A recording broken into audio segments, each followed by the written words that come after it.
Welcome back to Crystal Clear! I'm Ultra Vox, and Homeworld Bound is the first of 4 episodes that make up the Steven Universe series finale. Previously slated to be attached to the theatrical screening of the movie, but the whole pandemic fiasco put a pin in that. So, as we speculated right here on the channel, Cartoon Network decided to do everyone a solid, giving us some Diamond and Spinel content to watch repeatedly on loop over the next few days while we're all quarantined. I'm gonna break down this episode for all the gem-packed Homeworld details and Easter eggs you may have missed. Of course, spoiler warning. If you are not caught up with Steven Universe Future, please go catch up and then come back. With all that said, let's dive in. Picking up from the intense conclusion of Fragments, the Crystal Gems try to reach Steven over the bathroom door, only to be greeted by the newly resurrected Jasper, who's going all out with her new purpose, introducing Steven, shooting a diamond salute, and of course referring to him as My Diamond, something the other gems recognize as a gross and sensitive title for Steven. Immediately, I have to give kudos to the boarders for this episode, Drew Green and Paul Valeco, but for this opening scene, Paul especially. He's been in this since the beginning of the series, and throughout all of it, his character expressions have been top-notch. However, much like in his Change Your Mind boards, those expressions are utilized for a sense of emotional weight, as Steven's still mortified over his bloodlust that led to Jasper's temporary demise. Heading to the Galaxy Warp and his diamond base, Steven puts up a barrier between himself and the gems, informing him that he's been avoiding the only people in the universe who can help, the diamonds. This ties back to their appearance in the episode In Dreams, which I stated back in that breakdown that it is my belief that Steven still has the events of Change Your Mind lurking around his memories, that he avoids and represses the diamonds to escape flashing back to every horrible thing he endured by their reign. And man, oh man, accuracy has never hurt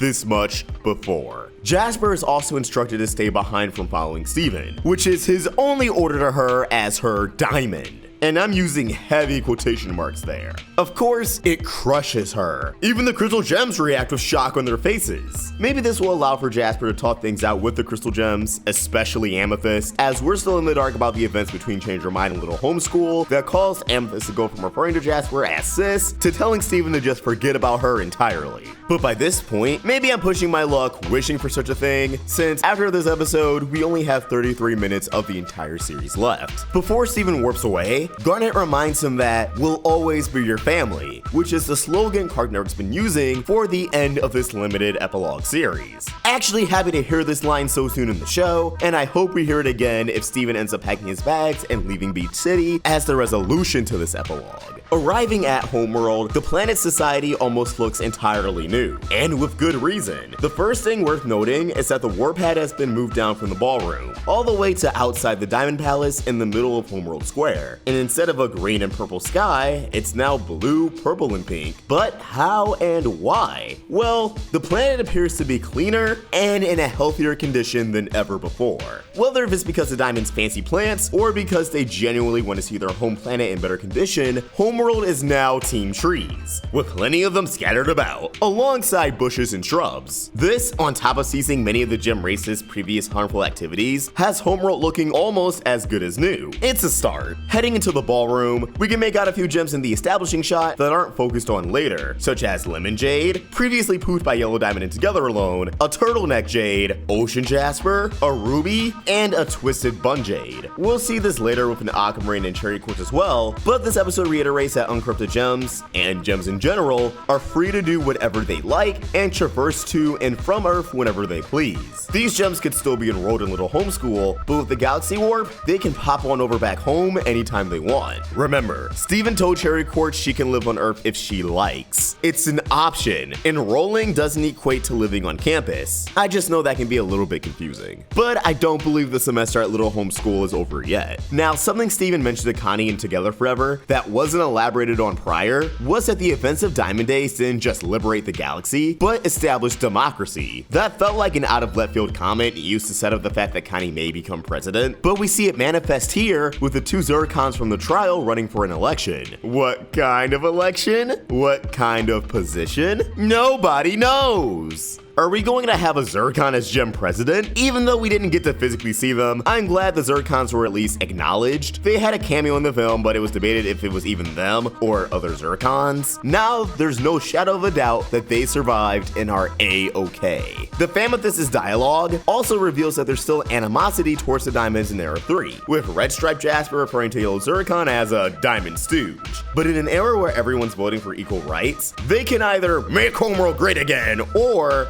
wait, would Blue Zircon be Bernie in this weird analogy based off a show of a 6 to 11 demographic? The Pebbles and even a Wall Gem make a quick cameo, establishing they're free in Era 3, but the Wall Gem honestly threw me off for a second, which I'm sure was the point. It was hilarious, but I was under the impression that these were gems encased inside a strong reinforced material. But no, I guess they're just a whole ass wall. I definitely want to see what their kindergarten and exit holes look like. We're introduced to a newest gem, Aubergine Pearl.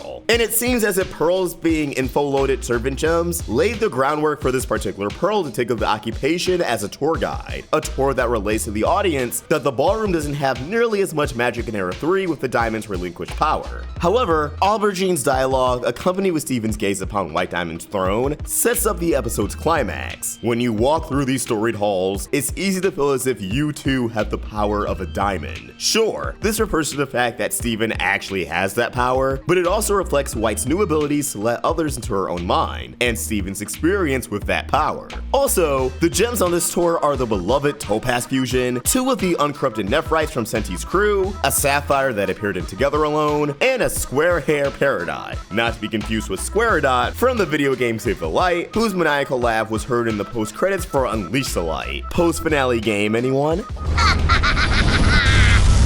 Also, apparently Homeworld has a gift shop? What currency do they have? What merch is even there? It'd be amusing if they're just pawning off the diamond's various items and machinery now that they have no use for them. Oh sweet, a new rejuvenator. However, one gem stays behind from this tour, Spinel, who gives Steven a big old welcome back with a smooch that is completely platonic and a clear gag because this is something cartoon characters back in the time period that she's based off did, and Steven's even angered by the kiss to the point of immediately flaring up, so before shipping a minor with a gem who's thousands of years old, just know that this isn't even a hollow victory. If Spinel looks a bit different to you, that's because while the shading on her pigtails have vanished as we're no longer on a movie budget, the shading towards the bottom of her eyeballs have remained, and her tear marks no longer connect to the edge of her cheeks. Hey, maybe they have been reduced. With the knowledge of Yellow Diamond's new ability, I was slightly surprised, but mainly proud that Spinel decided to pretty much keep her current form. She's not trying to erase the scars of her past, and I just find it commendable. I'm also very fond of her addressing Steven's "what is wrong with you" as if it was a "what's up." In general, Spinel's character in this episode appears to be someone who's getting better, but still has a lot to work on. Despite maintaining that lovable but annoying charm the Universe intended while working on the film, she's learned to read the room a tad, such as when White asks for a moment alone with Steven. Spinel leaves them without any hassle, just joking to not take too long.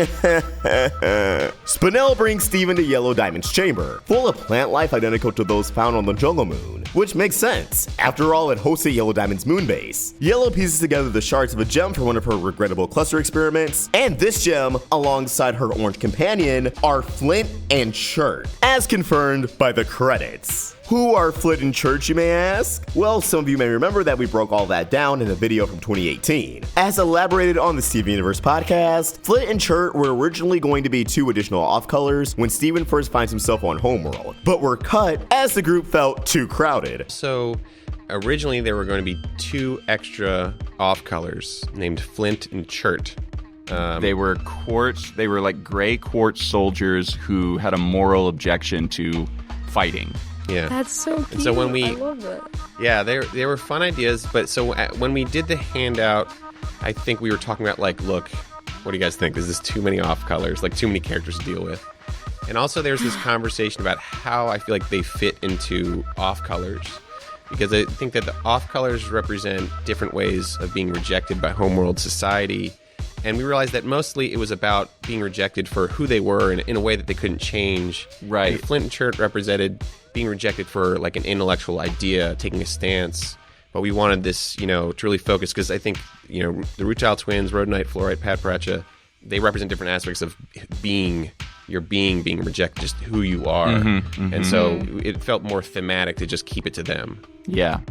On top of that, Flit and Chert were going to be two court soldiers who opposed war in combat, and the writers felt as if the off-colors should have been gems that were rejected for who and what they were, not just a moral opposition. On top of restoring gems, Yellow, alongside the other diamonds, have all new powers. And much like how Steven's new powers are the opposite of what he's known, offensive abilities that can do some serious damage instead of defensive powers that can aid others, these diamond powers are all the reverse of what they're known for. Instead of destabilizing a gem's form, Yellow has mastered the ability to permanently alter a gem's physical form, which is something I speculated she always had, as it was my reasoning for her role in corruption, why the gems turned to animalistic beings in the first place. Here, it's used to aid others, restoring Flit and Church to assumably how they used to appear prior to their shattering. And as shown with Spinel, Yellow can increase and decrease limbs, such as arm and legs, alongside altering someone's size as a whole, as demonstrated with Steven. Yellow mentions that she needs to reconstruct the gems inside the cluster, and I don't know about you guys, but with there only being 3 episodes after this, that sounds like something to be included inside a montage at the end, or another movie, or another sequel series, or comic book spinoff, or, you know, maybe this series won't die after all. Ultimately, this new power is more of an elaboration of what's already been established, and what could be figured out when you have no life and make your career watching cartoons on loop and speculating about them endlessly for 4+ years. And side note, I love how Yellow Diamond, formerly the angry one, is getting on Steven's case for his attitude. In a way, all the diamonds still have their classic mannerisms, just severely toned down, which causes each encounter with the diamond to make Steven feel even worse than he already does. Speaking of which, Yellow redirects Steven to Blue Diamond, feeling as if Steven's dilemma is emotional rather than physical. Here we meet Blue's new ability, but again, it's more of an elaboration of what we've already known. Instead of forcing others to indulge in her grief, Blue Diamond's pathokinesis now make others feel joy, conjuring up clouds from her tears. I wonder if this canonizes Amethyst's flying Nimbus cloud from season 1, or if we should just stop thinking about season 1's logic. Blue Diamond breaks into song, My Little Reason Why, written by Rebecca Sugar, a song that pretty much just states how much Blue Diamond loves and appreciates Steven. We finally got that Lisa Hannigan solo, but Steven isn't loving the clouds. That underlying tension with the diamonds, everything he's endured, it makes his current situation with the diamonds and their newfound abilities, that magically reverse the damage they've done, feel really artificial. Sure, they can bust all the feel-good, charitable abilities they can muster, but it won't erase the past, especially in Steven's mind. They're not on terms where they can just love each other, and Blue Diamond telling Steven that she does love him, it makes Steven flare up. Steven gets angry with Yellow Diamond, upset with Blue Diamond. You can see the pattern here. Steven also remarks that he wants to be better, which is very reminiscent right down to the delivery of White Diamond's dialogue to Steven at the end of Change Your Mind. I'm supposed to know better.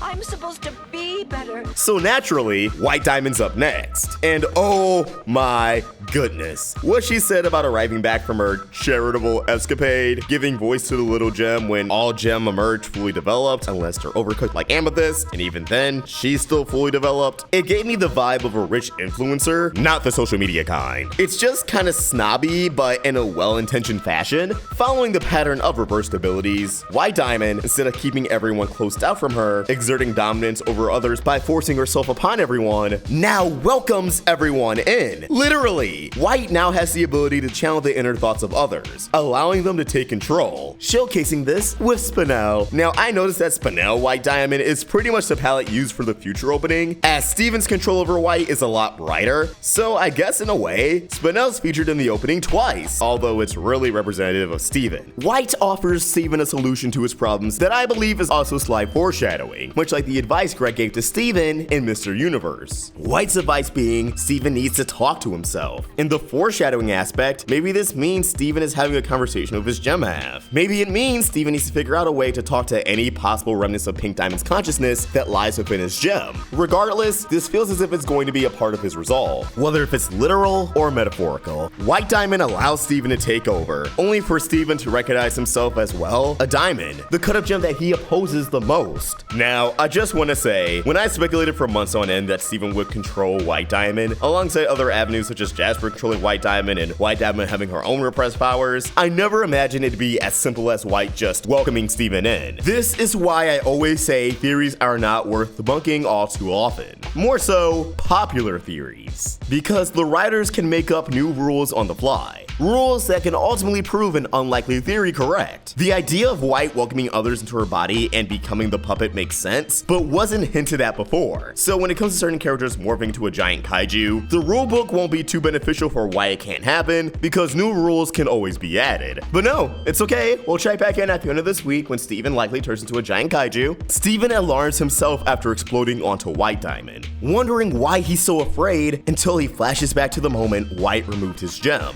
And because, as Spinel said, their thoughts are channeled into White, things get messy real fast. Let me reiterate this once more. He's not just controlling White with his hands willy-nilly, he's projecting his thoughts onto her, which means she saw that flashback of herself ripping out Steven's gem. She felt his emotions. Right now, White Diamond is the closest anyone has to understanding how Steven truly feels, even if she is still a ways off. Finally seeing himself as the one in control of White instead of the other way around, while simultaneously referring to himself, you know, the diamond, Steven attempts to smash White Diamond's head in as an act of revenge, which, in theory, would shatter her gem. But you can also look at it as Steven wanting to, well, hurt himself. I'm sorry, that was really hard to say, actually. Hurt is the word that came out of my mouth. I can't just say the other one with Steven. It's too much for, it's actually too much for me. I'm sorry not to take this breakdown off rails, but like, wow.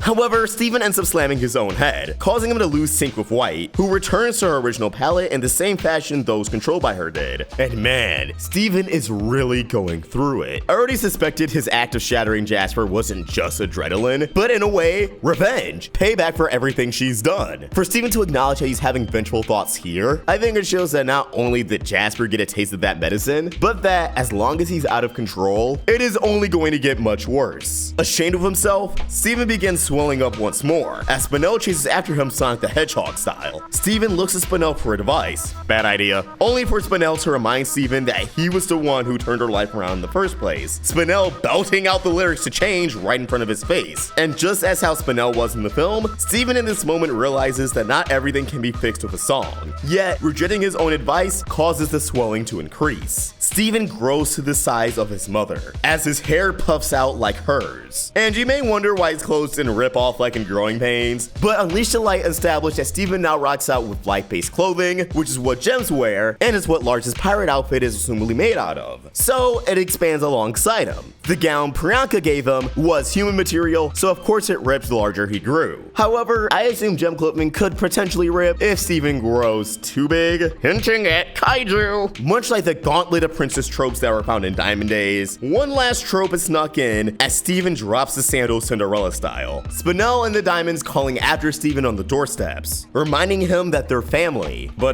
does this mean Spinel's going to bring Steven his sandal back? Regardless, now looking closer to his mother than ever before, Steven warps away. Is he returning to Earth? Is he heading to a different location like the garden? We will just have to find out Friday. But as always, I want to know how you guys feel about this insane episode. What do you think? Will the other three pieces of the finale be just as impactful while being chock full of fan service? Let us know your thoughts in the comments below or tweet your thoughts at Roundtable Vids. And for more of my own thoughts, you can find me at Fox. We're also on Instagram. Help the Roundtable grow by either becoming a member of this channel or supporting us over at Patreon. Link in the description. If you enjoyed this video, please sort of like and subscribe to the Roundtable for more great cartoon content. Thank you for watching, and I hope you have an awesome day. Fox signing out.